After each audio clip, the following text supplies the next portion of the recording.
Explore some of those economic challenges facing the continent. Shraysi Tandon joins us now for day one of the official meetings. You had a chance to have a very important interview to get a better gauge as to what's going to happen next in Africa. That's right, Phil. Africa seems to be dominating the topics and all the headlines today at the World Economic Forum.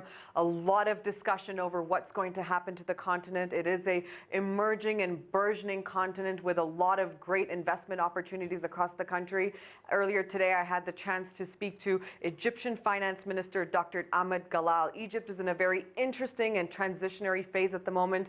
Last year, we saw all the political problems grab headlines in Egypt, especially with the ousting of former Egyptian President Mohamed Morsi. Egypt is going to be facing elections in March, and I spoke to Minister Galal to see how optimistic he was about the new regime entering the country and what his economic and reforms policies are for the country. There is economic slowdown. There is macro imbalances. There is a question of people want something, their aspirations are high, and the ability of governments to deliver or to meet these aspirations is somewhat low. So you do have these kind of challenges during the transition. But the good news is, once the transition is over, you have a stable political equilibrium, and you do have a lot of interest in the country.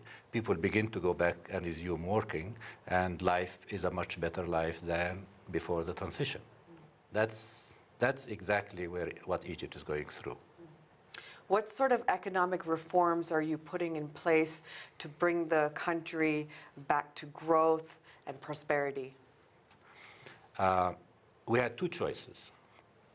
One choice was to follow an austerity program, because you cannot spend beyond your means. If you don't have the money, you cannot spend it.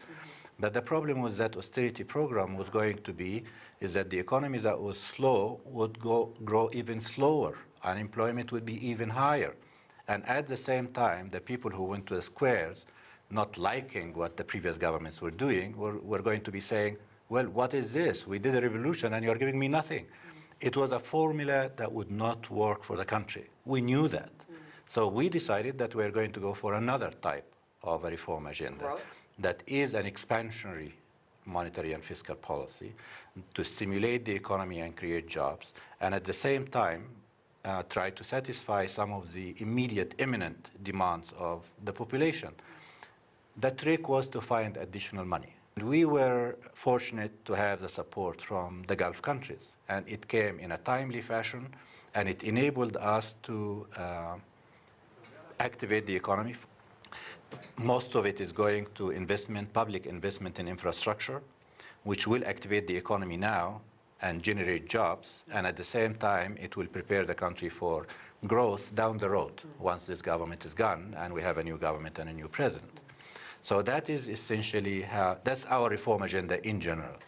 Egypt is going to be facing elections in March. What are your concerns, or are you optimistic about the new regime that is going to take power in Egypt? Well, I am very optimistic, and it's not an optimism that's coming from a personal trait. It's actually optimism that's coming from the belief that it takes good political institutions for countries to make progress.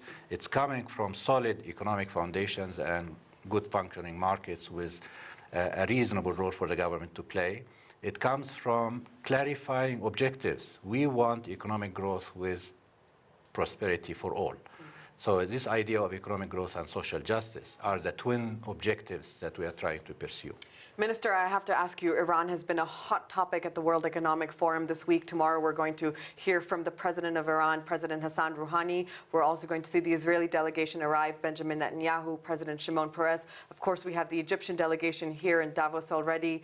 Where does Egypt fit within this, this relationship in the Middle East? Let me give you two quick answers. Okay. The first one is we are busy building Egypt. The second short answer is that the foreign minister of Egypt is arriving tonight. You're most welcome to ask him that question.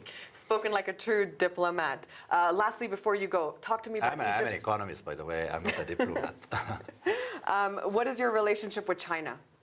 Our relationship with China is a very productive one. We have always had mutually beneficial exchange on the economic side, but I do believe that we see eye to eye on the economic agenda. We want stability in the Middle East, so do they.